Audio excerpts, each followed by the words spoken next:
안녕하십니까. 열린마당과 함께하는 금요일 아침입니다. 겨울 찬 공기 때문에 이불 밖은 위험해. 네, 이불 밖보다는 안이 좋은 그런 때인데요. 네. 그렇다고 저희가 이불 안에만 있을 수는 없죠. 네. 이럴 때일수록 꼭 챙겨야 되는 게 건강이라서 오늘 열린 특강에서는요, 이 활기찬 하루를 위해서 꼭 챙겨야 되는 무릎 건강 이야기 나눠보려고 합니다. 네, 퇴행성 관절염이 가장 많이 생기는 곳이 바로 무릎이라고 합니다. 그도 그럴 것이 많이 쓰잖아요. 지금 우리가 서 있을 때도 그렇고요, 걸어 다닐 때도 그렇고 무릎을 많이 사용하게 되는데 특히 중년 이후에는 좀 더 신경을 많이 써야 하는데 우리가 하는 고민 중에 그러면 안 쓸 수도 없는데 어떻게 해야 되나 그런 고민을 하게 돼요. 아이고, 무릎은 안 쓰는 게 더 그렇죠. 힘들죠. 네. 예, 그렇기 때문에 무릎 건강에 대해서 관심들 많으실 텐데요. 오늘 전문의 선생님과 함께 무릎 건강 얘기 나눠보도록 하겠고요. 또 집에서 쉽게 따라할 수 있는 운동법도 알려주신다고 하니까 네. 기대 많이 해주시기 바랍니다. 네, 먼저 패널 두 분과 함께하겠습니다. 안녕하십니까? 네, 안녕하세요. 안녕하십니까? 두 분이 이제 새해 소망 가운데 손에 꼽는 것이 아마 건강이 들어갔을 텐데 관절 건강은 어떤지 궁금해요. 특히나 이제 감독님 운동 네. 많이 하셨으니까요. 아무래도 이 관절견 건강은 썩 좋지는 않은 것 같아요. 왜냐하면 아주 젊었을 때 너무 많이 사용을 하다 보니까 지금 약간 후유증은 좀 있는 것 같아요. 근데 솔직히 말하면 한참 젊었을 때 이 선수 생활할 때는 제가 건강 걱정을 아마 안 하고 살았죠. 근데 이제 되는 건강 걱정 안 할 수가 없잖아요. 예, 아무래도 좀 만나면은 사람들한테 좀 건강하세요. 건강이 주된 그 대화의 이슈가 돼버렸어요. 그리고 특히 이제 운동선수다 보니까 이 무릎을 많이 쓰는 편이잖아요. 그러다 보니까 제가 이제 그 무릎에 대해서 조금 더 신경을 많이 쓰는데 네. 오늘 특히 또 이 무릎 관련된 그런 강연이 있다 보니까 오늘은 나를 위한 시간이 아닐까? 뭐 네. 그런 생각이 좀 들어요. 네, 예. 특강 대부분이 감독님을 위한 시간이긴 했습니다. 제가 주인공이다. 네, 그렇습니다. 교수님은 어떠신가요? 네, 저도 예전에는 새해 건강하세요라고 서로 덕담을 나누면은 약간 따라하는 말이었는데 아. 요즘은 진심을 담아서 하게 되고요. 그다음에 새해 건강, 뭐 감기 안 걸리면 괜찮겠지 그랬는데 이제 온몸이 다 건강해야 된다라는 걸 구석구석 생각하게 되고요.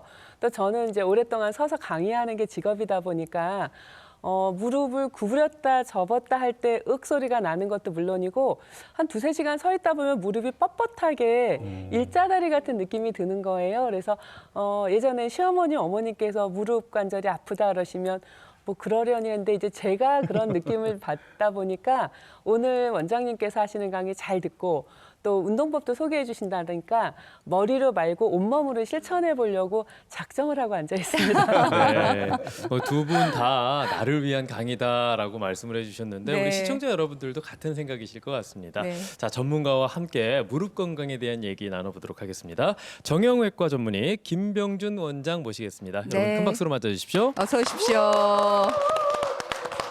네, 반갑습니다.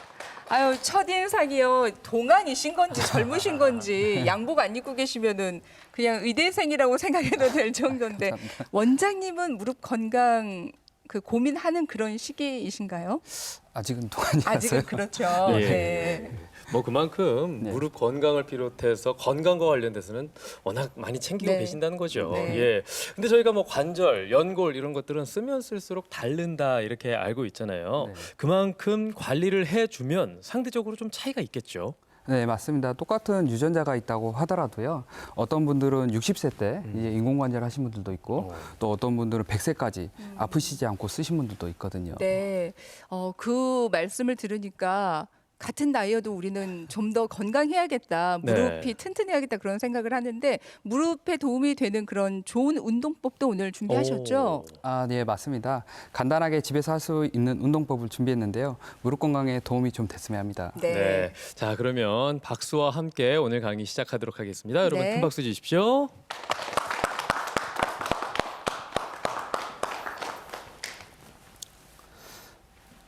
네, 안녕하세요. 정형외과 전문의 김병준입니다. 오늘은 무릎 관절염에 대해서 말씀드릴 텐데요.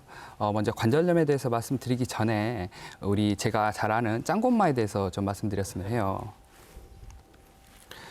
짱고엄마는요, 올해 45이고요. 그리고 두 아이의 엄마입니다. 어느 날 길을 걷다가 무릎 앞쪽에 통증이 발생했어요. 그래서 옆에 있던 개똥이네 엄마가 마사지를 한번 받아보라고 해서 마사지 샵에 가게 됐습니다. 확실히 받고 나니까 괜찮아진 것 같았어요. 그러다가 이제 2년 뒤에 다시 또 이제 계단을 내려가다가 또 통증이 발생했어요. 그래서 이제 소똥이네 엄마와 그 목욕탕에서 TV를 보다가 무릎에 관한 건강식품에 대해서 듣게 됐어요. 확실히 이게 무릎 관절 연골을 구성 성분으로 만들기도 하고, 그리고 거기 연예인들처럼 이렇게 건강해질 수 있을 것 같아서 덥석 구매를 하게 됐습니다. 처음에는 이게 좋은 듯 했는데 먹다 보니까 좋은 건지 안 좋은 건지 좀 헷갈리기도 하고요. 일단 비싸게 줬으니까 끝까지 먹어보기로 했습니다. 그러다가 이제 5년 뒤에 비가 오는데 무릎이 너무 쑥쑥 쑤시는 거예요. 그래서 이번에는 안 되겠다 싶어서 정형외과 선생님을 찾아갔습니다. 정형외과 선생님께서는 엑스레이 찍어보자고 하셨고, 엑스레이 소견에서 관절염이 심하지 않으니까 짱구 엄마 운동치료를 좀 해보죠. 운동치료 하시고 주사를 맞으시면 괜찮을 것 같습니다. 했는데 사실 짱구 엄마는 주사를 너무 무서워했습니다. 그래서 도망 나오듯이 원장님 저 약만 주세요. 운동은 제가 열심히 할게요 하면서 병원을 나왔습니다. 확실히 약을 먹으니까 괜찮은 것 같았어요. 그리고 또 얼마든지 버틸 수 있을 것 같아서 운동은 나 몰라라 했습니다. 그러다가 이제 짱구는 다 크게 되고, 이제 짱구를 위해서 이제 김치를 좀 담궈줬으면 했어요. 100포기가 넘는 김치를 성취하는 무릎으로 이렇게 담다 보니까 다음날 너무 무릎이 아픈 거예요. 이전에는 구부리기만 했을 때 아팠는데 지금은 펴도 아프고, 또 그리고 날씨가 안 좋아도 아프고 날씨가 좋아도 아프고, 그래서 예전에 갔던 정형외과를 다시 가게 됐습니다. 정형외과 원장님께서는 다시 한번 엑스레이 찍어보자고 하셨고요. 엑스레이 소견을 보고 짱구 엄마에게 마구 뭐라고 하셨어요. 아니 짱구 엄마 이렇게 무릎도 안 좋으시고 이렇게 통증도 심하시면은 이거 인공관절 하셔야 됩니다. 근데 오히려 짱구 엄마는 더 화가 났어요. 아니 제가 무릎 건강을 위해서 좋은 식품도 먹어보고요. 나름 운동도 열심히 했습니다. 저도 이게 게을리하지 않았어요, 원장님. 사실 이 얘기를 먼저 말씀드린 이유가 여기 계시는 어머니들뿐만 아니라 그리고 보고 계시는 시청자분들도 이와 같은 과정을 겪지 않았나 싶어서 제가 먼저 말씀을 드렸어요. 교수님 혹시 뭐가 문제일까요? 의사 선생님 말씀을 잘 안 들었던 것 같아요. 이렇게 그럴 수도 있을 것 저라면은 같습니다. 의사 예. 선생님께서 주사를 맞아라 그러시면은 뭐 무릎 관절 주사 아프다고 말은 저도 네, 들었거든요. 근데 저는 참고 맞았을 것 같고요. 긴장을 100포기는 저는 안 할 것 같아요. 그것도 김장 틀린 말은 아닙니다. 백포기는 너무너무 무리죠. 예, 예. 예, 제 생각에는요, 이게 인식의 차이인 것 같아요. 그러니까 우리가 왜 10살이 되면은 그 성교육에 대해서 해주고 성에 대한 정체성을 길러주잖아요. 그것처럼 우리가 40대나 50대가 되면은 무릎이 한 번쯤은 아플 수가 있어요. 근데 그때 이게 무릎이 보내는 사인이거든요. 그래서 이 시기가 골든 타임이라는 걸 알고 우리가 어떻게 무릎을 관리해야 되는지, 또 그렇게 어떻게 써야 되는지에 대해서 제대로 교육을 받고 이거를 실천하는 게 필요합니다. 자, 먼저 강의하기 전에 40대나 50대가 우리가 무릎이 보내는 골든 사인이라는 거를 기억하시고요. 강의를 시작해 보도록 하겠습니다. 먼저 짱구 엄마 무릎이 어떻게 생겼는지에 대해서 한번 봐보도록 할게요. 짱구 엄마 무릎은요, 위에는 대퇴뼈, 그리고 아래는 정강이뼈, 그리고 가운데는 슬개골이라는 뼈로 구성되어 있습니다. 뼈하고 뼈하고 직접 부딪히게 되면은 굉장히 통증이 심하겠죠. 그래서 저기 빨간 부분 보시면은 관절 연골이라는 부분으로 덮여 있습니다. 아마 스피드 스케이팅이나 피겨 스케이팅 같은 경기를 한 번쯤은 다 보셨을 거예요. 그 얼음 위에서 굉장히 부드럽게 하는 운동이죠. 관절 연골은 이보다도 10배나 더 부드러운 성분으로 되어 있고요. 내구성도 많이 있어서 우리가 평생 구부리고 폈는데도 불구하고 닳아지지 않을 수 있는 그런 성분입니다. 그런데도 불구하고 심한 운동을 하거나 외력을 받거나 잘못된 자세로 운동을 하고 있으면 깨질 수가 있기 때문에 조심하셔야 됩니다. 그리고요, 이 관절 연골은 아주 중요한 또 다른 특성이 있는데요. 바로 스펀지 같은 특성이에요. 김상환 감독님 혹시 스펀지가 어떤 특성이 있어요? 물에 따르면 어떻게 되죠? 뭐라고 좀 불어나고. 그렇죠. 또 예. 물이 빠지면 살짝 또 예. 줄어들고 하는 그런 습성이 있죠. 예, 맞습니다. 그래서 관절 연골도요, 이렇게 우리가 체중을 지지할 때 있죠. 체중을 지지하게 되면은 물이 확 빠져나가고요. 그리고 발을 떼게 되면은 물을 흡수하게 됩니다. 이처럼 우리가 운동을 하면서 물이 들어갔다 나왔다 하면서 영양분도 나왔다 들어갔다 하죠. 우리 짱구 엄마는요, 운동을 하지 않고 건강식품에 의존해서 그렇게 무릎 건강을 지키고 싶었어요. 사실 우리가 일반적인 기관 같은 경우에는 입으로 먹게 되면 소화관으로 흡수가 되고 피를 통해서 각 기관으로 가게 됩니다. 근데 관절 연골은요, 혈액이 많이 부족합니다. 그러니까 혈관이 많이 분포가 되어 있지가 않아서 입으로 먹는다고 하더라도 영양분으로 영향을 미칠 수가 없는 기관이에요. 그래서 우리가 운동을 하지 않으면요, 관절 건강을 지킬 수가 없습니다. 다음으로는 반월상 연골판이라는 구조물에 대해서 한번 살펴보도록 할게요. 여기 위에 뼈와 그리고 아래 뼈에 있는 도가니 같은 구조물인데요. 도가니는 한 번쯤은 다 드셔보셨죠? 식감이 어떠셨어요? 쫄깃쫄깃하고 그렇죠. 뭉클뭉클하고 아주 맛이 좋죠. 뭔가 제 도가니에도 도움이 될 것 같은 그런 느낌적인 느낌 때문에. 예, 맞습니다. 이 도가니는요, 콜라겐 성분으로 구성이 돼 있어서 위에 뼈와 아래 뼈가 이렇게 짓눌릴 때 쿠션 역할을 해주고 있습니다. 보시는 바와 같이 안에 하나 있고요, 또 밖에 하나씩 위치가 되어 있는데요. 우리가 서 있을 때는 체중의 약 60%를 지지를 해주고요. 이렇게 구부리게 되면은 약 85%의 체중을 지지를 해줄 수가 있습니다. 그런데 이런 반월상 연골판도요, 심하게 운동을 하면 찢어지게 되는데요. 김상환 감독님, 혹시 반월상 연골판 손상에 대해서 들어보시지 않으셨나요? 저희 운동 선수들은요, 네, 수시로 무릎을 많이 다쳐서 그렇죠. 심지어는 아까도 제가 말씀드리지만 이 무릎에 물이 차가지고 예. 그것을 주사를 해서 그 물을 빼냈고 예. 어떤 약물을 투입을 해가지고 완화시키는 그런 일시방편으로 그런 일들을 많이 했었죠. 그렇죠. 많이 찢어졌습니다. 예. 이게 이제 찢어질 수가 있는데 아주 조금 찢어지게 되면요, 그냥 경과관찰하고 잘 지켜보면 붓는 경우가 있습니다. 근데 이게 많이 찢어지게 되면은 우리가 꼬매주기도 하고 아니면 도려내줘야 되긴 하는데요. 정말 많이 찢어지게 되면은 이거를 제거를 완전히 해주기도 합니다. 가령 안쪽에 있는 내측 반월산을 다 제거했다고 생각을 해볼게요. 그러면은요, 우리 무릎의 접촉 면적의 40%가 감소하게 되고, 그리고 축성 압력이 100%가 증가를 하게 됩니다. 다시 말하면 내측 반월상 연골판을 완전히 제거했다고 한다면은 우리가 머리 위에다가 본인의 몸무게를 하나만 얹고 걸어 다니는 것과 똑같은 효과가 있습니다. 그리고 이제 바깥쪽으로 가볼게요. 바깥쪽 같은 경우에도 완전히 제거를 하게 되면은 접촉 면적의 50%가 감소가 되고, 그리고 축성 압력은 200에서 300%가 증가를 하게 됩니다. 그래서 바깥쪽 반월상 연골판을 완전히 제거하게 될 경우에는 머리 위에 2명이나 3명의 체중을 얹고 걸어 다니는 효과와 같은 그런 압력이 있습니다. 그래서 반월상 연골판이 손상이 되면요, 굉장히 관절염이 빨리 올 수 있기 때문에 이런 심한 스포츠 활동은 좀 삼가를 하셔야 됩니다. 그 이외에도요, 앞뒤로 흔들리지 말라고 전후방 십자인대가 자리 잡고 있고요. 그리고 내측에는 내측 측부인대, 외측에는 외측 측부인대가 있어서 우리 무릎에 안정감을 주게 됩니다. 사실 제가 오늘 가장 말씀드리고 싶은 부분은 근육이에요. 왜냐하면 지금까지 많은 기관들이 있어서 무릎에 안정을 주긴 했지만은 근육이 없으면은 사실 사상노각이거든요. 그리고 우리가 나이가 들면서 가장 큰 문제 중에 하나가 근육이 빠지는 겁니다. 단순히 근육이 빠져서 문제가 된다기보다는 근육이 빠짐으로 인해서 다른 근육이 그 역할을 해주기 때문에 다른 근육이 붙는 자리에서 굉장히 통증이 심합니다. 그래서 우리 무릎 주변부에 통증이 지속적으로 발생하는 거거든요. 그거에 대해서 한번 알아보도록 할게요. 제가 앞으로 나가도 될까요? 편하게 예. 설명해 주시면 되겠습니다. 먼저 왼쪽 그림을 보시면요. 왼쪽 그림은 이제 무릎 허벅지 앞쪽이죠. 이쪽인데요. 특히 여기서 이 슬개골을 기준으로 봤을 때 여기 위쪽에는 내측관근, 안쪽에는 내측관근이 있고요. 그리고 바깥쪽에는 외측관근이 있습니다. 해서 젊을 때는 이 두 근육이 균형이 서로 잡혀서 뚜껑뼈가 가운데 위치하게 해주는데요. 근데 만약에 나이가 들면요, 여기 안쪽에 있는 근육이 특히 잘 빠집니다. 그렇죠. 이렇게 빠지게 되면은 힘의 균형이 깨지게 되거든요. 그래서 상대적으로 덜 빠지는 외측 관근이 더 심하게 잡아당기겠죠. 그러면은 뚜껑뼈가 바깥으로 치우치게 됩니다. 이거는 우리가 철도에 기차가 탈선하는 그런 상황이라고 보시면 될 것 같은데요. 아마 젊었을 때는 무릎에서 소리가 나지 않았는데 40, 50대가 돼서는 갑자기 소리가 딸깍딸깍 소리가 난다 하신 분들이 있을 거예요. 그거는 아마 내측 관근이 빠지지 않았나 의심을 해봐야 합니다.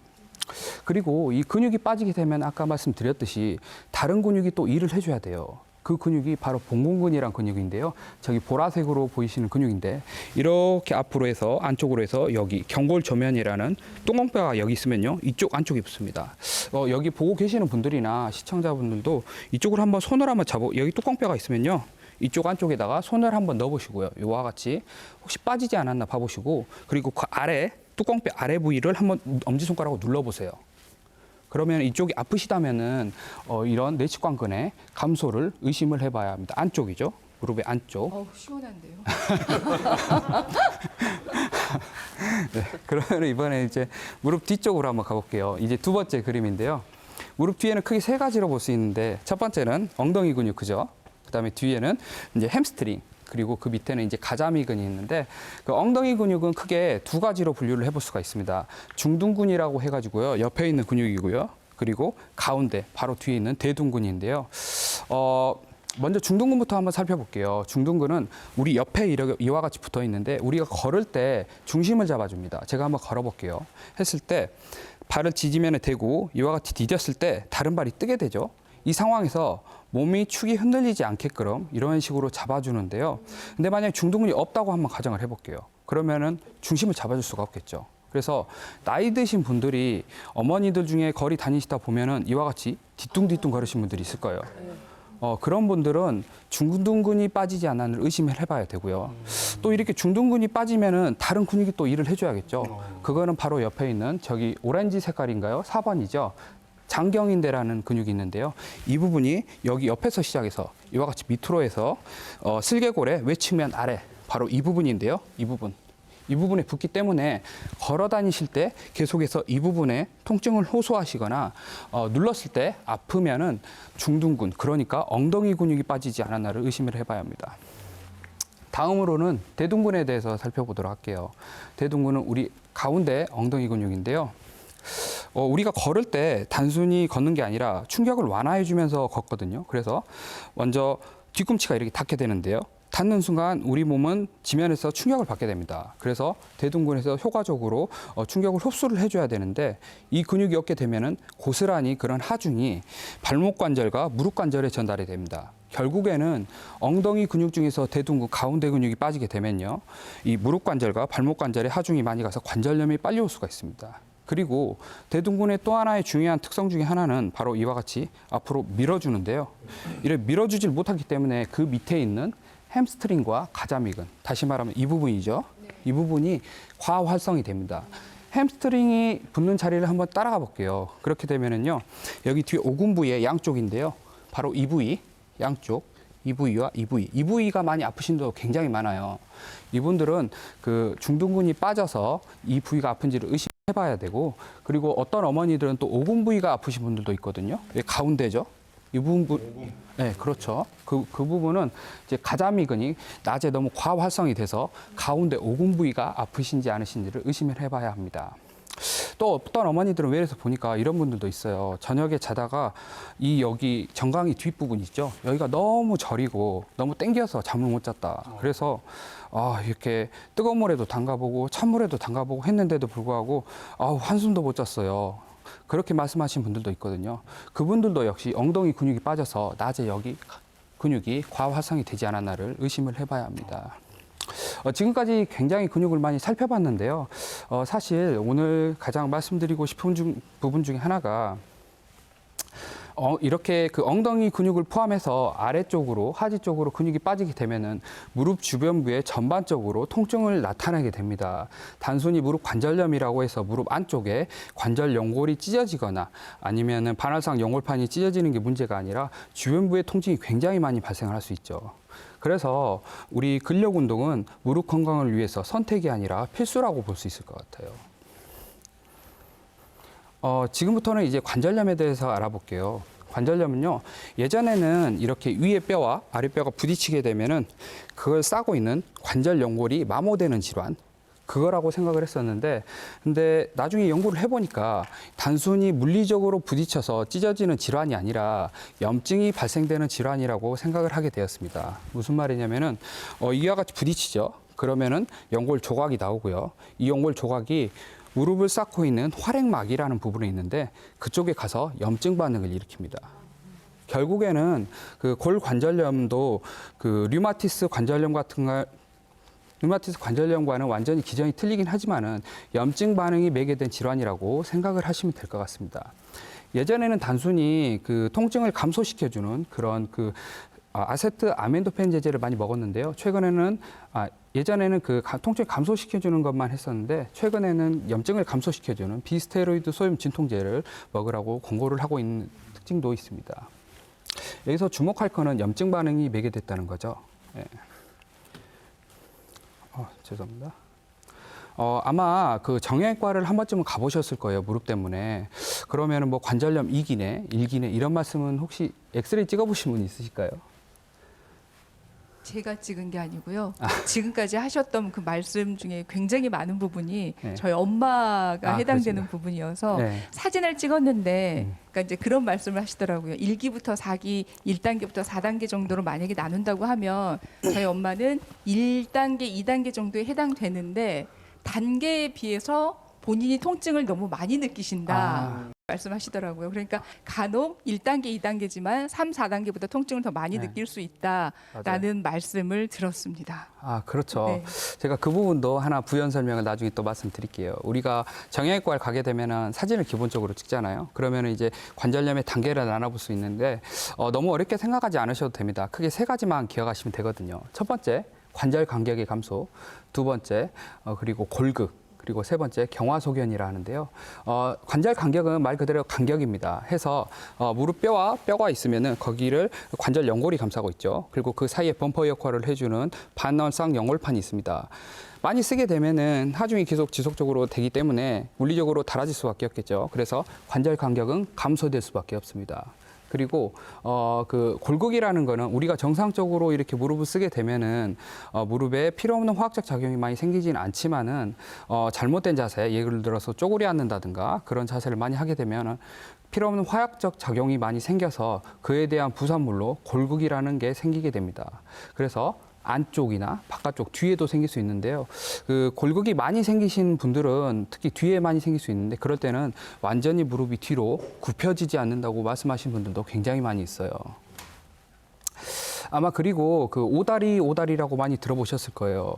오다리 어떤 건지 혹시 아시지?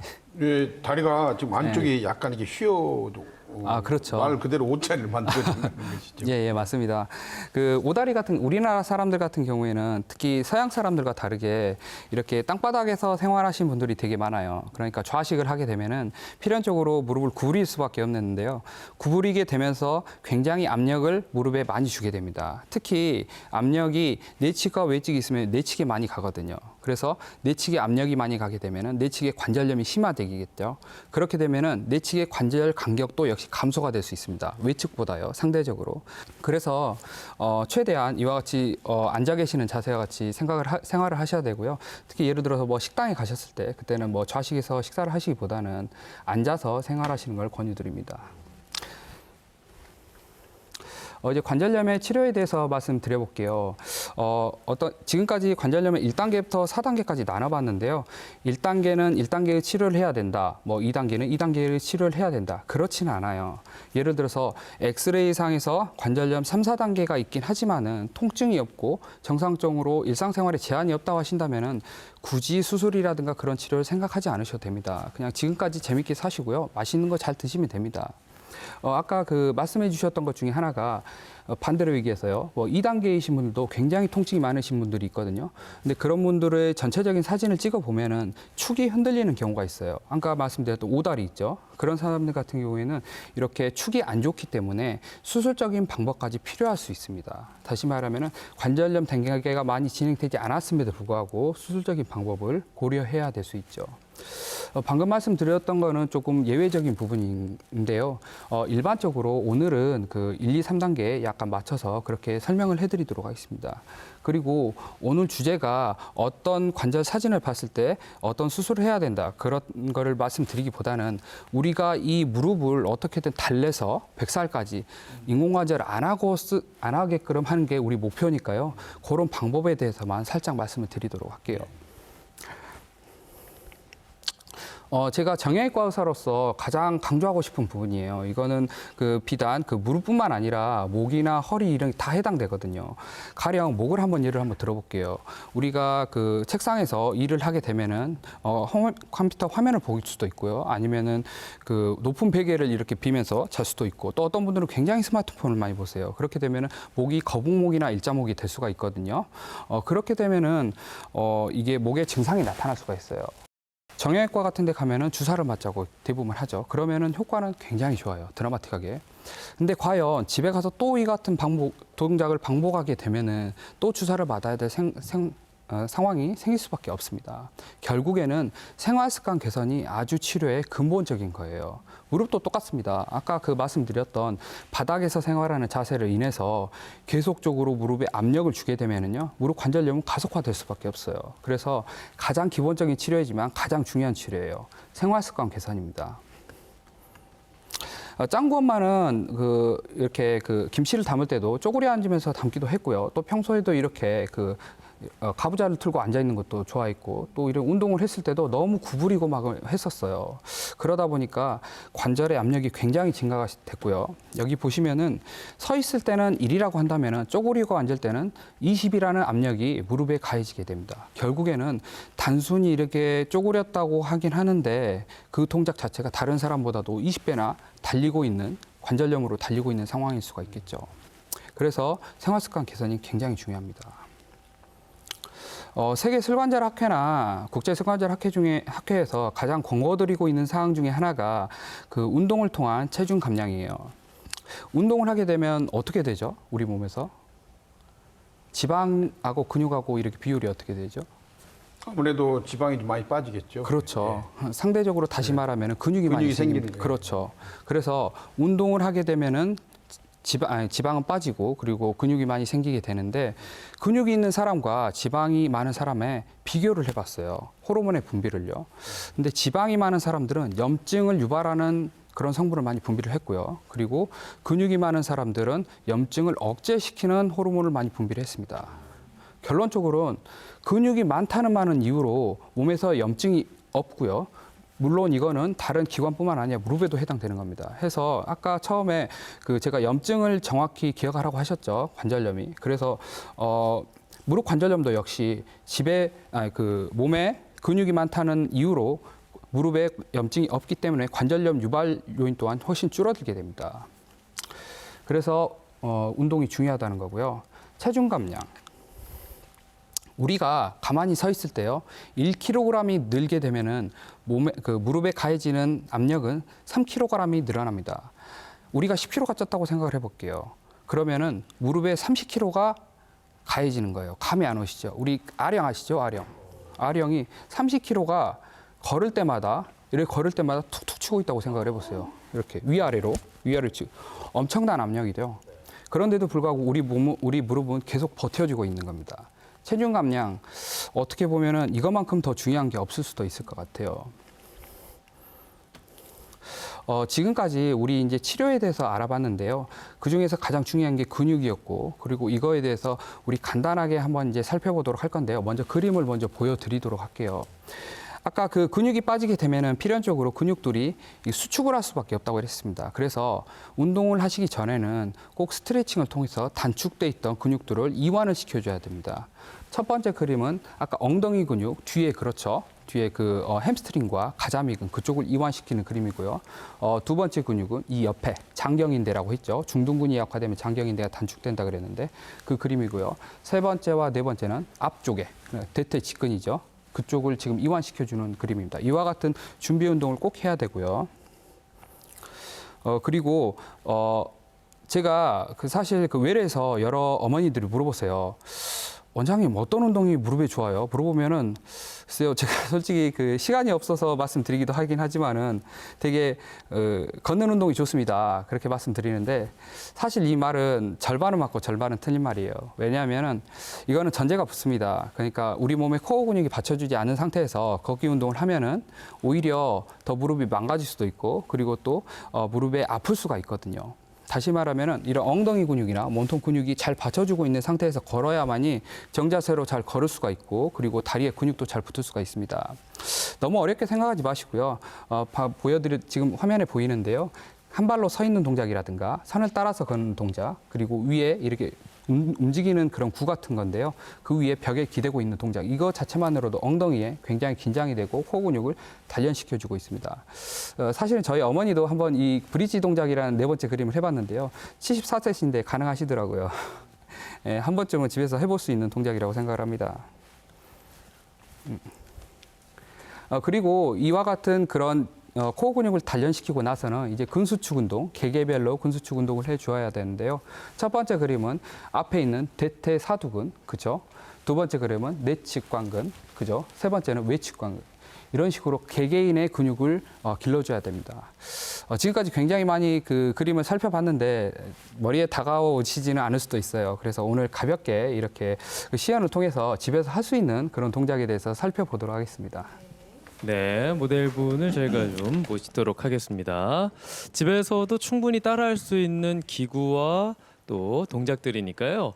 여러분들 한번 준비해 보시고요. 또 시간이 괜찮으시면 한번 따라해 보시는 것도 좋을 것 같습니다. 네, 먼저 시연자분 모셨고요. 그 가장 처음으로 해야 될 게 우리가 스트레칭과 그리고 코어 근육을 만들어 준 거라고 말씀을 드렸었는데 코어 근육을 간단하게 한번 해볼게요. 아까 그림에서도 살짝 살펴봤는데요. 집에서 벽은 다 있으실 거예요. 이런 같은 벽이 뒤에 벽이 있다는 가정하에 살짝 몸을 기대시고요. 그리고 이게 좀 불안하시면은 또 양손을 약간 벌리셔서 그쵸? 벌리셔서 뒤에 벽에 기댄다고 생각하시면 됩니다. 이 상태에서 하중을 약간 오른쪽으로 치우칩니다. 그리고 지금 왼쪽 발을 한번 들어볼게요. 자, 들어보시면은 중심을 잡게 되는데요. 전신으로 보시면은 여기 중심을 잡으면서 엉덩이 근육이 수축을 할 수밖에 없습니다. 의도적으로 본인의 엉덩이에 힘을 주신다면 더 코어 근육이 더 많이 생성될 수가 있겠죠. 이 동작이 간단한 것 같아도요. 한번 해보면 굉장히 어렵습니다. 그리고 이 동작을 한 5세트 정도 하고요. 그리고 반대쪽으로 또 역시 이와 같은 동작을 매일 해주시면은 코어 근육이 잘 발달될 수 있을 것 같습니다. 자, 다음으로는 이제 대퇴 앞쪽에 있는 근육을 길러주는 방법에 대해서 한번 살펴보도록 할게요. 그 집에서 할 수 있는 운동이다 보니까 뭐 큰 도구를 사야 되나 그런 거 걱정 안 하셔도 됩니다. 우리 주변에서 굉장히 많이 있거든요. 저는요 집에 있는 물병이죠.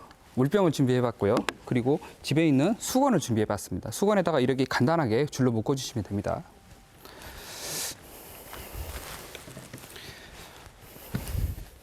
먼저 여기 대퇴 직근을 수축하는 운동을 해보도록 하겠습니다. 수축할 때는 여기 밑에 계란이 하나 있다는 생각을 하시고요. 아까 말았던 수건을 밑에다 넣어주도록 하겠습니다. 이와 같이 넣어주시고 자 이제 여러분들은 생각을 해볼게요. 밑에 계란을 살짝 눌러보도록 하겠습니다. 누르기 위해서는 앞쪽 근육이 수축이 돼야 되겠죠. 자 한번 눌러볼게요. 하나, 둘, 셋, 8, 9, 10. 긴장 푸시고요. 이와 같은 동작을 한 3세트만 해도 굉장히 앞쪽이 통증이 많이 있을 수가 있습니다. 이번엔 좀 더 로딩을 올려볼게요. 자, 이제 발목 관절을 이용해야 되는데 발목을 위로 올리셔야 됩니다. 그러면서 이제 계란을 깨보도록 하겠습니다. 자, 다시 힘 푸시고. 자, 이제 발목 올리면서 계란 한번 깨볼게요. 하나, 둘, 셋, 8, 9, 10. 이와 같은 동작을 반복적으로 하다 보면은 간단한 것 같지만은 굉장히 힘들어요. 그래서 대퇴사두근이 아주 수축이 잘 되고 근력이 생기시는 걸 느끼실 수 있습니다. 네. 원장님 지금 중간에 10까지 안 세신 거는 이제 네. 시간 관계상이신 그렇죠. 거죠? 예. 네. 저희는 10까지 다 세서 해야 된다는 거. 예, 맞습니다. 예. 혹시 따라 하시는 분들이 그렇게 세시면 안 됩니다, 여러분. 네, 10까지 꼭 세 주시고요. 좀 더 그 로딩을 좀 더 심하게 할 수 있는데요. 그것은 이와 같은 그 베개를 해서 좀 더 높일 수도 있고요. 높이를 물통을 통해서 좀 더 높이를 높일 수도 있습니다. 자, 같이 이렇게 올려주신 상태에서 이번에는 이 슬관절을 펴보는 동작을 해보도록 하겠습니다. 자, 한번 펴볼까요? 하나, 둘, 셋, 8, 9, 10. 천천히 내리시고요. 자, 이와 같은 동작 반복적으로 역시 또 5세트. 역시 오른쪽도 같이 해 주셔야 되겠죠. 자, 그리고 이번에는 제가 솔직히 이번에 가장 일어서 보실까요? 가장 강조드리고 싶고 우리가 일상생활에서 따라할 수 있고 또 현대인들이 가장 좋은 운동이에요. 그게 뭐냐면은 일을 하다 보면은 시간이 없어서 많이 못 하잖아요. 그래서 여기 앉아 계신 분들도 다 따라하실 수 있습니다. 자, 옆에 있는 뭐든지 좋습니다. 베개든 뭐든지 좋으니까요. 가져오시고요. 자, 네. 한번 앉아보실까요? 저는요 오늘 물통을 준비했어요. 약간 무게가 있는 것도 좋고요. 또 두꺼운 책, 5cm 정도 된 책도 아주 좋습니다.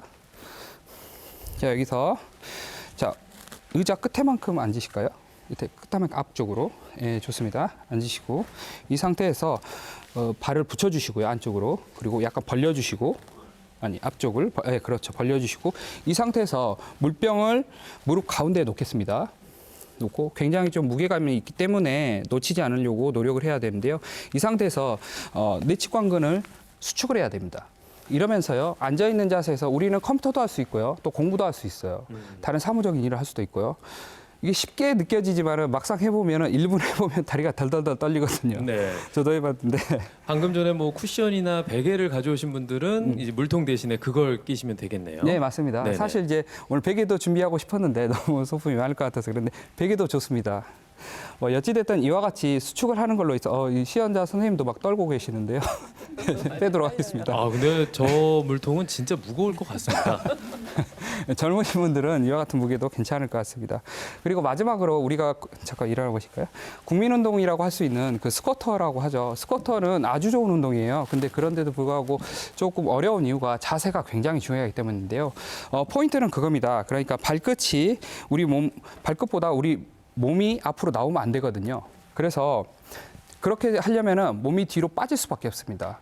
빠지면서 넘어지려고 하거든요. 이 넘어지는 걸 방지하기 위해서 앞에 있는 물통이나 아무거나 좋습니다. 잡히는 각오고요. 잡고, 자, 한번 구부려 볼까요?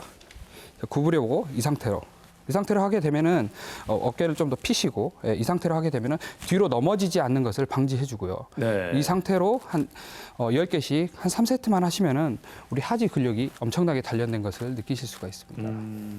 오늘 시연 여기까지 하도록 하겠습니다. 예, 감사합니다. 자, 모델분께도 박수 한번 주시면 좋을 것 같고요.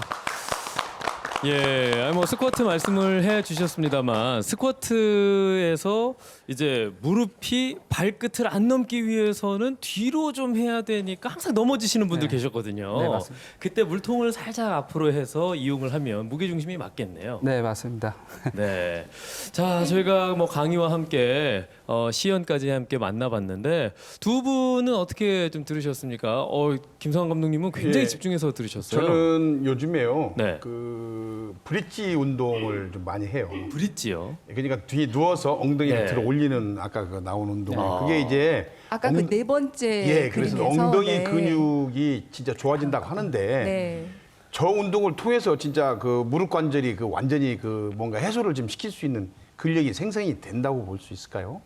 저 운동을 하는 이유는 저는 이제 무릎 관절 기준으로 따지면은 코어 근육, 그러니까 엉덩이 근육을 많이 길러줄 수 있을 것 같습니다. 네, 네. 아까 어떻게 보면은 무릎과 엉덩이가 굉장히 동떨어져 있는 부위라고 생각하실 수 있는데요. 일부러 가서 보여드렸던 것처럼 걷는 데 있어서, 그리고 무릎에 있어서 굉장히 엉덩이 근육이 중요하기 때문에 저 운동을 많이 하시게 되면은 무릎 건강에 상당히 도움이 된다고 생각을 합니다. 저는 실질적으로 저 운동을 하루에 한 3세트씩 이렇게 하거든요. 그런데 저는 이제 엉덩이가 생명이라서 엉덩이의 힘을 좀 키우기 위해서는데 그 운동이 무릎까지 오늘 아까 강연에 말씀은 무릎까지도 영향을 미친다고 하니까 더 열심히 해야 될 것 같다는 생각이 네, 듭니다. 지금 또 김성환 감독님께서 코어 근육 얘기를 하시니까 또 직접 바꿔 주셨어요, 네. 화면을. 예, 그래서 저희가 직접 봤던 그 모습까지 한 번 더 보여 주셨습니다. 자, 김경란 교수님은 교수님도 네. 저도 사실은 브릿지를 그나마 조금 많이 하는 편인데 그 이유 중에 하나가요. 아침에 일어나서 눈을 뜬 다음에 일어나지 않고 누워서도 할 수 있는 거라서 게으르죠, 운동도. 그래서 브릿지를 먼저 하는데 브릿지를 하는 이유 중에 하나가 저는 허리가 안 좋아서 하거든요. 근데 지금 무릎 관절까지 도움이 된다 하시니까 라는 생각이 들기도 하고요. 또 하나는 아까 원장님 강의를 듣다 보니까 결국은 뭐 생활 습관 개선, 체중 감량, 운동 이게 무릎 관절에 도움이 된다고 말씀을 하셨는데 체중 감량이나 그다음에 운동이나 이거를 하는 과정 중에 저는 다시 무릎이 아프거든요, 원장님. 네, 그래서 뭐 조깅을 열심히 해도 나중에 좀 무릎이 아프고요. 그다음에 또 하나는 그래서 요즘은 이렇게 실내든 실외든 자전거 타기를 하고 있어요. 근육은 늘어나고 무릎엔 조금 무리가 없는 게 자전거 타기라고 알고 있어서 그러는데 그게 도움이 되나요, 원장님? 너무 정확하게 알고 계신 것 같아요. 그러니까 자전거가 굉장히 하지 무릎이 좋거든요. 사실 네. 이번 강의를 준비하면서도 자전거를 좀 넣었으면 했는데 시간 관계상 준비를 못했습니다. 그 이유가 말씀하신 것처럼 그 하지 근력을 굉장히 길러주면서 또 이게 오래 30분 이상 하게 되면 유산소 운동도 되기 때문에 굉장히 좋은 운동입니다. 다만 그 자전거를 타는 데 있어서 자세가 굉장히 중요합니다. 그러니까 예를 들어서 안장과 그 발 페달과의 위치가 너무 멀거나 가까우게 되면은 다른 근육이 긴장을 하게 되기 때문에 예를 들어서 너무 페달이 길게 되면요. 그러면 아까 말씀드렸던 옆에 허벅지 옆에 있는 장경인대라고 있죠. 이 옆에 이 부분이 많이 수축이 돼서 굉장히 단축이 오게 되거나 무릎 통증이 발생할 수 있습니다. 그래서 전문적으로 그 위치를 좀 조절을 하시고요. 그리고 상체도 핀 상태에서 해주신다고 한다면은 자전거만큼 좋은 운동이 없을 것 같습니다. 그러면요, 원장님, 네. 허공에서 자전거 타는 그런 운동은 어떤가요? 괜찮을까요? 괜찮을 것 같은데요. 사실 이제 그 자전거의 단점 중에 하나가 허리가 안 좋아진다는 거거든요. 네. 그래서 허리가 안 좋으신, 그러니까 약간 연세가 있으신 분들은 허리가 굉장히 근육이 없으신 분들이 많아요. 그래서 그분들 같은 경우에는 권하는 자전거가 어떤 거냐면은 등받이가 있는 자전거거든요. 그러니까 코어 근육을 보호를 해주면서 이렇게 다리 근력을 길러주는 운동인데 허공에서 하시는 그런 동작도 역시 근력을 길러주는데 아주 좋을 것 같습니다. 네, 지금 당장 자전거가 없더라도 충분히 할 수 있는 그럼요. 네, 아주 간단하게 할 그런 수 있는 방법이니까요. 운동입니다. 네. 자, 계속해서 저희 질문 드리고 답변을 받아보는 그런 시간을 좀 더 가지려고 하는데요. 네. 이번 질문은 무릎 관절뿐만이 아니라 다양한 정형외과적 질환들에 대해서도 함께 살펴보도록 하겠습니다. 네. 자, 먼저 첫 번째 질문은요. 날씨가 흐리면 손목, 허리, 무릎, 어깨 등 관절 부분이 돌아가면서 아픈데 관절염일까요? 어떻습니까, 원장님? 네, 우리가 일반적으로 관절을 풍선이라고 생각하시면 될 것 같아요. 그러니까 작은 관절 같은 경우에 이게 손가락 있죠. 손가락일 수도 있고 또 큰 관절 같은 경우에 경관절. 그리고 슬관절, 고관절 이런 관절인데요. 이러한 관절들은 날씨의 영향을 받을 수가 없습니다. 풍선도 역시 기압이 밖에 적으면 부풀게 되죠. 관절도 역시 똑같거든요. 그래서 날씨가 우중충하거나 그러게 되면은 관절이 늘어나기 때문에 어떤 날은 경관절이 아프고 어떤 날은 슬관절이 아프고 그런 변화가 있을 수 있을 것 같습니다. 네. 자, 다음 질문도 한번 제가 여쭤보겠습니다. 물속에서 하는 운동이 관절에 도움이 되는 이유는 무엇일까요? 오늘 강의가 슬관절 위주니까 슬관절 위주로 먼저 말씀을 드려볼게요. 네. 일단은 우리 몸에 체중이 가해질 때 발란상 연골판이나 아니면은 관절 연골이 이를 버텨야 되는데요. 근데 그 체중을 부력을 통해서 띄워주고요. 그러기 때문에는 그 무릎에 부담은 없게 되죠. 그 과정에서 이렇게 발 동작을 지속적으로 하게 되면은 근력 운동이 될 수밖에 없습니다. 다시 말하면은 무릎의 부담을 줄여주면서 근력을 길러줄 수 있기 때문에 아주 좋은 운동이라고 생각을 합니다. 네, 물속에서 하는 게요. 예. 네. 예. 자, 그리고 다음 질문 드리죠. 무릎 관절 질환을 악화시키는 운동도 있나요? 운동 중에 혹시라도 악화시키는 운동이 예, 예. 있을지. 어떤 운동 자체가 안 좋다고 말씀드리기는 조금 어려울 것 같아요. 그러니까 가령 예를 들어서 우리가 헬스하는 운동만 해도 너무 과량으로 과중량으로 하게 되면 무릎 관절이 손상이 갈 수가 있거든요. 근데 적절한 근력을 통해서 이렇게 운동을 해주면은 적절한 근력을 길러줄 수 있기 때문에 어떤 운동이든 간에 적절한 자세로, 이게 바른 자세로 적절한 강도로 하는 것이 무엇보다도 중요하다고 생각을 합니다. 네. 지금 감독님 같은 경우에도 운동을 워낙 많이 하시니까 평소에 운동을 했는데 오히려 좀 무릎이 안 좋아지거나 좀 뭔가 관절이 안 그런 좋아지는 것 경우가 같다 이런 있죠. 느낌도 받으실 것 특히나 같아요. 이제 등산을 했을 때 등산. 네. 올라갈 때는 뭐 힘이 있게 올라가니 괜찮은데요. 내려올 때 되면은 이 시큰시큰거려서 제대로 짚지를 못하는 그런 경우가 있어요. 그래서 제가 볼 때는 그래도 자세도 문제이지 않나 싶기도 해요. 사실은 내려올 때. 교수님은 혹시 운동하다가 좀 오히려 운동을 해서 관절이 좀 안 좋았다 이런 느낌 받으신 네, 경우는 지금 있으신가요? 원장님께 아까 질문한 것처럼 제가 실내나 실외에서 자전거 타기를 많이 하고 있거든요. 네네. 근데 자전거 타기를 하고 나서 무릎이 안 좋아지거나 아니면 요 허벅지 부분이 굉장히 당기는 느낌이 들었던 적이 있었어요. 그래서 아까 말씀하신 것처럼 조금 전문가를 찾아가서 페달 높이 이런 거를 조금 봐주십사 부탁을 해야 되는 것 같아요. 그렇다면 원장님 그 등산 같은 경우에 네. 그 좋다고 해서 했는데 오히려 악화되면 하는 그러니까 안 하니만 못한 거 아니겠습니까? 어떤 분들은 좀 자제를 해야 될까요? 그렇죠. 제가 그 외래에서 그 환자분들에 대해서 말씀드릴 때 그 연령을 봅니다. 예를 들어서 그 40대나 30대 정도 분들은 주변부 근육이 강하고 그리고 관절이 아직 많이 살아있고 해서 등산 같은 것도 어느 정도 괜찮다고 말씀을 드릴 수가 있는데요. 근데 약간 50대나 60대가 넘어가게 되면은 주변부 근육도 많이 약해 있는 상태이기도 하고 그리고 몸을 전신적으로 봤을 때 축이 약간 흔들리는 경우도 있습니다. 그런 분들이 그러니까 준비가 되지 않는 상태에서 등산을 하게 되면은 무릎에 과도한 그 부하가 되게 되고요. 그런 과도한 부하는 오히려 무릎을 망가지게 할 수 있는데요. 그래서 연령에 따라서 적절한 운동을 해주는 게 무엇보다도 중요하다고 생각을 합니다. 네. 자 그런 의미에서 다음 질문도 운동을 좋아하시는 분들께는 굉장히 궁금한 질문인 것 같거든요. 네. 요즘 유행하는 테니스와 웨이트 트레이닝 무릎 관절에 무리가 되는 운동일까요? 어떻습니까? 아까 말씀드렸던 그 부분과도 약간 일맥상통할 수 있을 것 같은데요. 가볍게 테니스를 이렇게 치는 건 아주 좋을 것 같습니다. 왜냐하면은 우리가 체중을 가하면서 관절 연골이라든가 아니면 발효상 연골판에 적절한 충격을 줄 수가 있기 때문인데요. 근데 과도하게 테니스를 친다고 가정을 해볼게요. 우리 선수들 할 때 보면은 어떻게든 몸을 뻗게 되면은 과도하게 무릎이라든가 스트레칭을 하게 됐는데 이러한 과정에서 그 앞에 아까 그 해부학적으로 보여드렸는데요.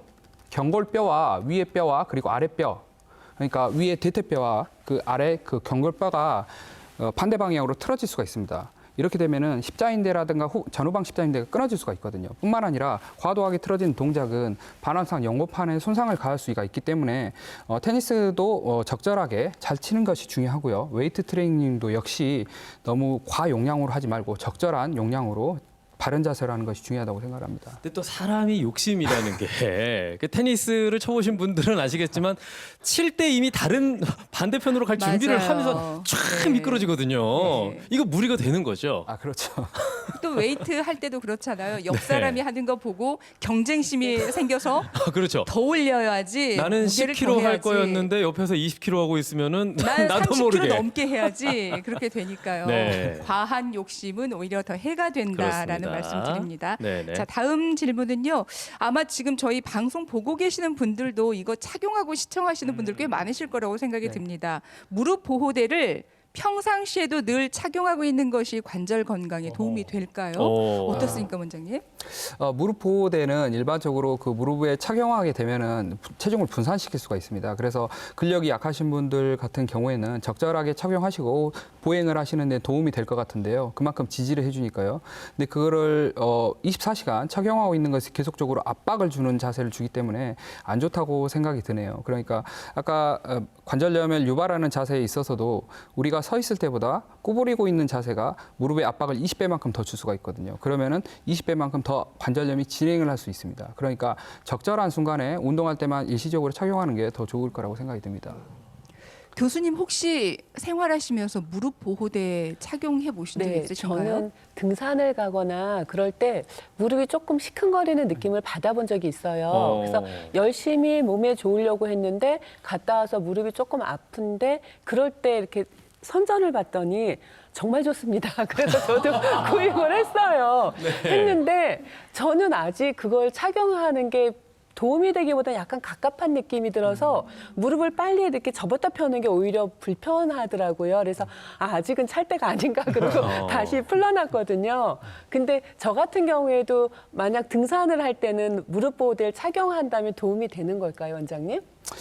네, 도움이 될 것 같은데요. 일반적으로 근육이 부족하거나 그런 상황에서 무릎 주변부의 근육을 잡아주기 때문에 그런 상황에 있어서는 도움이 되는데 갔다 오셨을 때는 이렇게 풀고 그렇죠. 무릎을 좀 이완시켜주고 압력이 강한 자세를 피해 주셨으면 더 좋을 것 같습니다. 그러면 원장님 오히려 올라갈 때 도움이 되나요? 내려올 때 도움이 되나요? 만약 꼭 짧게 네. 차고 싶다면요? 무릎에 그 압력이 가해지는 자세가 아까 살짝 내려올 보여드리긴 때가 했는데요. 더 많았어요. 내려올 때가 더 심했는데요. 네. 여기 잠깐 보이진 않지만 어쨌든 내려올 때 그때 일반적으로 서 있을 때보다 무릎의 압력이 5배가 더 증가되거든요. 네. 올라갈 때는 3배가 증가됩니다. 3배였어요. 예, 그러니까 뭐 물론 둘 다 도움이 되긴 하겠지만은 꼭 내려올 착용을 하셔야 때가 한다면은 더. 내려올 때가 훨씬 더 도움이 되실 것 같습니다. 네. 네. 자, 그리고 다음 질문 같은 경우에 무릎에서 뚝 소리가 나는데 무릎 질환인가요? 이게 저희 얼마 전에 회식했을 때 다 같이 방에 앉아 있다가 일어났는데 다 같이 두두둑 소리가 나면서 일어나시더라고요. 저희 모두 무릎 질환인가요?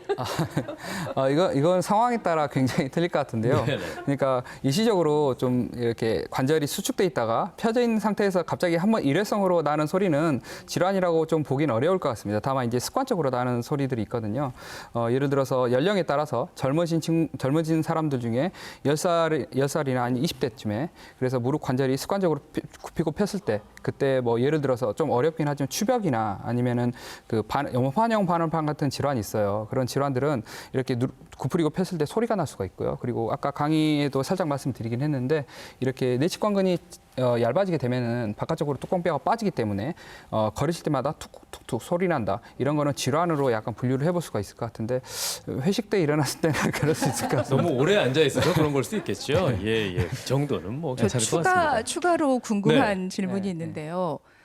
성별 가리지 않고 이렇게 목 이렇게 하면 드드득 소리도 나고 손 하지 맙시다 우리 남성분들 네. 이거 꼭 해야 시원하다 하시는 분들 네. 계시거든요. 네. 어떻게 보십니까? 글쎄요, 제가 그냥 듣기로는 이게 그 소리가 나서 시원한 거는 심리적인 효과고요. 네. 그리고 이렇게 해줌으로써 약간 근육을 이완시켜줌으로써 관절을 움직임으로써 주변부 근육이 이완돼서 그렇게 좀 시원하다는 느낌을 받는 거지 네.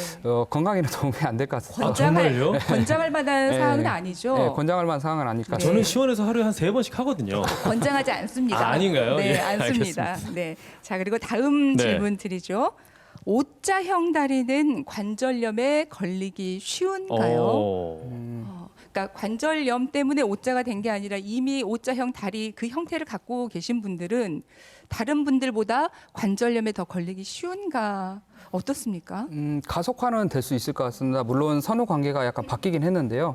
우리가 그 관절염이 진행이 많이 됐을 경우에 이제 O자 형태로 되긴 하는데 O자형 다리라는 게 고관절과 그 설관절과 발목 관절의 축을 그었을 때 그 센터가 가운데로 되지 않고 그리고 바깥쪽으로 치우친다는 거거든요. 그래서 이렇게 축이 계속 흔들리게 되면은 왜 그런 거 있잖아요. 하나 자세가 틀어지면 지속적으로 가속화되게 틀어지는 것처럼 약간 더 그 가속화가 될 수 있기 때문에 어떤 수술적인 방법이 아니더라도 다른 근력 운동이라든가 그런 걸 통해서 O자형 다리를 최대한 바꿀 수 있는 방향으로 해보는 게 좋을 것 같습니다.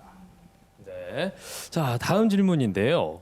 걸을 때 오금 부위가 아픈데 이것도 무릎 때문인지. 그렇죠. 아까 그 강의에서도 살짝 말씀드리긴 했는데요. 우리 그 대둔근이 걸을 때 추진하는 근육이죠. 대둔근인데 그 대둔근이 빠지게 되면은 그 역할을 누군가는 해줘야 돼요. 그게 바로 다시 한번 볼까요? 여기 있죠. 오금 부위. 네, 대둔근 여기 빨간색 근육이죠. 빨간색 5번인데요. 저 근육이 역할을 해줘야 되는데 저 역할을 해주기 흠이 빠지면은 6번이나 7번 그러니까 햄스트링이나 가자미근이 그 역할을 해줍니다. 특히 가자미근 같은 경우에는 이제 정지하는 부분, 들어간 부분이 바로 이 오금 부위인데요. 그러니까 낮에 대둔근의 역할을 가자미근이 너무 과도하게 해서 저녁에 오금 부위가 아프신 분들이 굉장히 많이 있습니다.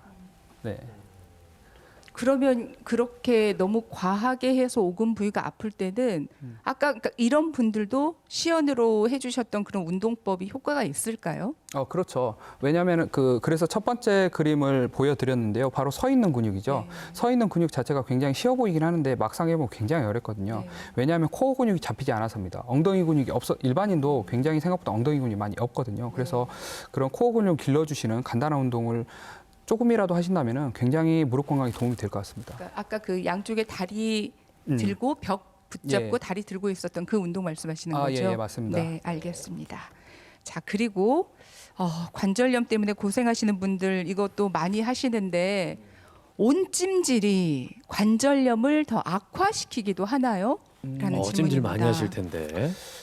관절염이라는 게 어떻게 보면 오늘은 퇴행성 관절염에 대해서 주로 다루긴 했는데요. 만약에 감염성 관절염이라고 또 있거든요. 그러니까 감염이 생겨서 관절염이 생긴 거예요. 그거 같은 경우에는 이제 세균이 증식한 상태입니다. 그래서 이렇게 열을 더 가하게 되면은 그 세균의 활성을 더 심하게 하기 때문에 감염성 관절염 같은 경우에 더 심해질 수 있지만은 일반적인 관절염을 본다면은 그래서 제가 그 강연을 드렸을 때 염증이라는 부분에 좀 포커스를 맞추라고 말씀을 드렸는데요. 그 염증이 제거되기 위해서는 그 어느 정도 몸에 있는 혈액이 가야 됩니다. 혈액이 공급도 해주고 그리고 무호흡물도 제거를 해줘야 되는데 열이 가하게 되면은 그쪽에 혈액 순환이 더 잘 되거든요. 그래서 단순히 퇴행성 관절염에 있어서는 온찜질이 도움이 될 수 있고요. 다만 이제 급성기로 막 열나고 부종이고 그런 상태인 관절염도 또 있거든요. 초기 관절염. 그럴 때는 냉찜질이 더 도움이 될 수도 있을 것 같습니다. 두 분도 온찜질 많이 하실 것 같은데. 네, 저 같은 경우에는 무릎이 이제 경기를 뛰고 나면요. 네. 거의 얼음 찜질을 많이 합니다. 네, 네. 왜냐면 아무래도 막 뛰다 보니까 이 무릎에 이제 열이 좀 많이 발생을 할 수 있기 때문에 그리고 뛰고 나면 실질적으로 이런 데가 아프거든요. 그럼 아프면 이제 그 얼음 냉찜질을 하고 나면 훨씬 시원하는 경우가 많아요. 온찜질은 거의 안 하죠. 열이 날 때는 냉찜질을 많이 하시는군요. 네. 교수님은 어떠세요? 저는 열이 날 정도로 그렇게 불편한 적이 없어서 그런지요. 무조건 몸을 데우거든요. 예를 네네. 들면 뭐 커피도 뜨거운 커피만 마신다던가 아니면 특히 저는 이제 강의를 오랜 시간 서서 하고 나면은 아까 그 말씀하신 가자믹은 종아리 있는 데가 이렇게 당기는 느낌이 들 때가 있어요. 근데 그런 반신욕을 뜨겁게 하고 나면은 훨씬 부드러워져서 저는 무조건 몸을 좀 데우는 편이에요, 원장님. 네. 그때 온찜질, 냉찜질 뭐가 필요한지 네. 본인이 판단할 수 있을까요? 네, 일단은 꼭 의학적인 지식이 아니더라도요. 김성환 감독님처럼 운동을 하시고 난 급성기로는 굉장히 이제 근육이 많이 이제 수축되고 그리고 일을 많이 한 상태이기 때문에 온찜질보다는 냉찜질을 해주시는 게 훨씬 더 좋으실 것 같고요. 그리고 교수님 같이 이렇게 오랜 시간 동안 장시간 있게 되면은 또 혈액 순환이 가야 되기 때문에 근데 이게 급성기적으로 확 안 좋아진 건 아니거든요. 그래서 온찜질이 하시는 것처럼 그렇게 하시는 게 도움이 많이 되실 것 같습니다. 네. 두 분 다 맞게 처방을 하고 계시는 거네요. 네. 자, 그러면 우리가 또 뼈에 금이 갔을 때 어떻게 해야 되는지 고민이 많으신 분들도 있는데 다음 질문은요. 뼈에 금이 가면 무조건 깁스를 해야 될까요? 입니다. 네. 일단은 결론적으로 말씀드리면은 저는 기부스를 하는 걸 무조건 추천드립니다.